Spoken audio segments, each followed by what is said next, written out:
প্রচলিত যুগ শেষ হওয়ার আগেই ভগবান বিষ্ণু ঠিক করলেন প্রলয় শেষ হতে আর কিছুদিন বাকি আছে। আমার ভক্তকে বাঁচানোর জন্য এবং পরবর্তী যুগে আবার মনুষ্যের সৃষ্টির জন্য আমাকে কিছু করতে হবে।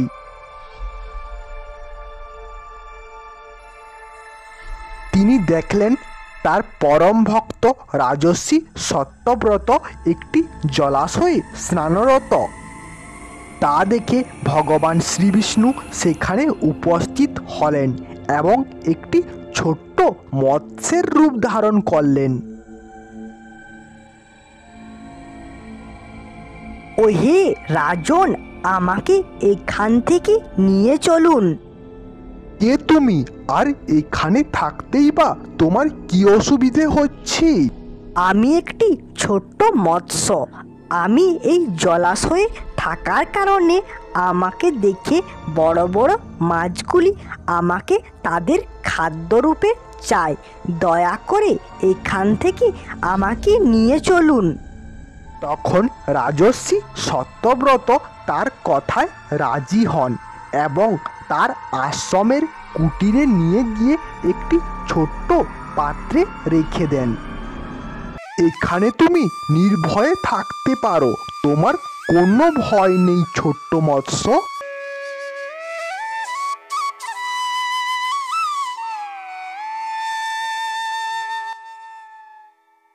কিন্তু কিছুক্ষণ পর সন্ন্যাসী ফিরে আসলেন, কিন্তু তিনি যখন পাত্রের দিকে তাকান তখন সেই ছোট্ট মৎস্যটি পাত্রের আকারে বড় হয়ে গেছে। এ রাজন, আমি এই ছোট্ট পাত্রের মধ্যে থাকতে পারছি না, আমাকে একটি বড় জলাশয়ে নিয়ে চলুন। সত্যব্রত একটি জলাশয়ে নিয়ে গিয়ে সেই মাছটিকে ছেড়ে দেন। এখন তুমি এখানেই থাকো, আর এই জলাশয় তোমার জন্য অনেকটাই বড়। কিন্তু কি আশ্চর্য, চোখের সামনে সেই ছোট্ট মাছটি জলাশয়ের আকার ধারণ করে নেয়। তখন সন্ন্যাসী আবারও সেই বিশাল মাছটিকে নিয়ে একটি সমুদ্রে চলে যান। সমুদ্রে চারিদিকে জল আর জল, সুদূর যতদূর চোখ যায় জল। এমনই এক গভীর সমুদ্রে মাছটিকে ছেড়ে দেন। কিন্তু এবারেও আবারও সন্ন্যাসী আশ্চর্য হয়ে মাছটির দিকে তাকিয়ে থাকেন। সেই মাছটি আবারও তার বিশাল রূপ নিতে শুরু করে। হে রাজন, আমাকে এর থেকেও একটা বড় জায়গায় নিয়ে চলুন, আমার এখানে থাকতে খুবই কষ্ট হচ্ছে। সেই মাছের বিশাল রূপ দেখে সন্ন্যাসীর আর বুঝতে দেরি থাকে না যে এটা আসলে তার আরাধ্য দেবতা শ্রী বিষ্ণুই। হে প্রভু, আমাকে ক্ষমা করুন, অপার আপনার মহিমা, আপনাকে রাখার মতো কোনো জলাশয় এই বিশ্বব্রহ্মাণ্ডে নেই। এখন ভগবান শ্রীবিষ্ণু অর্ধেক স্বয়ংরূপে আর অর্ধেক মৎস্যরূপ ধারণ করলেন।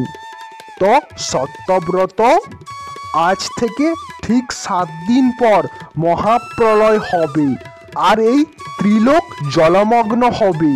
আমি তোমার জন্য একটি নৌকা পাঠাবো নতুন যুগের প্রবেশের জন্য। তুমি বেশ কিছু বীজ, বনস্পতি, চারাগাছ এবং প্রাণীকে নৌকায় তুলবে। তুমি সপ্তঋষিকে নিয়ে নৌকায় উঠবে আর আমার জন্য প্রতীক্ষা করবে।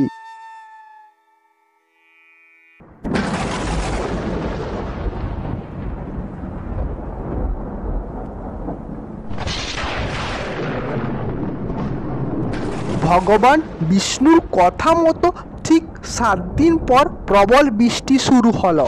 চারিদিক জলে পরিপূর্ণ হতে লাগলো।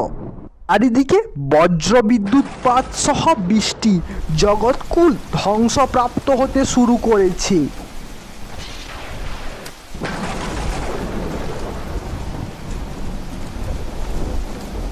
ভগবান বিষ্ণুর কথা মতো সত্যব্রত সপ্তঋষিকে এবং প্রাণীদের নিয়ে ভগবান বিষ্ণুর অপেক্ষায় একটি সমুদ্রের পাড়ে দাঁড়িয়ে আছেন।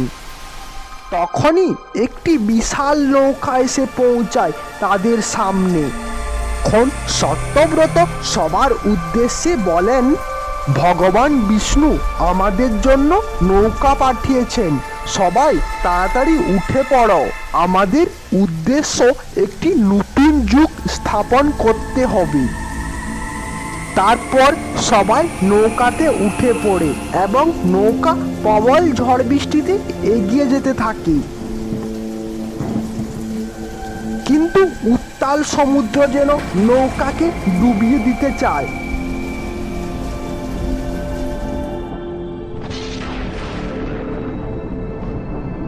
চারিদিকে প্রবল ঝড় বৃষ্টি, সাথে বজ্রপাত, আর নৌকা জলমগ্ন হতে শুরু করে দিয়েছে। তখনই একটি বিশাল মৎস্য এসে তাদের নৌকাটিকে পিঠে বসিয়ে এগিয়ে যেতে শুরু করে। এইভাবেই ভগবান শ্রী বিষ্ণু নিজের ভক্তদের মহাপ্রলয় থেকে রক্ষা করেছিলেন। ভগবান বিষ্ণুর দশম অবতারের মধ্যে মৎস্য অবতার হচ্ছে প্রথম অবতার।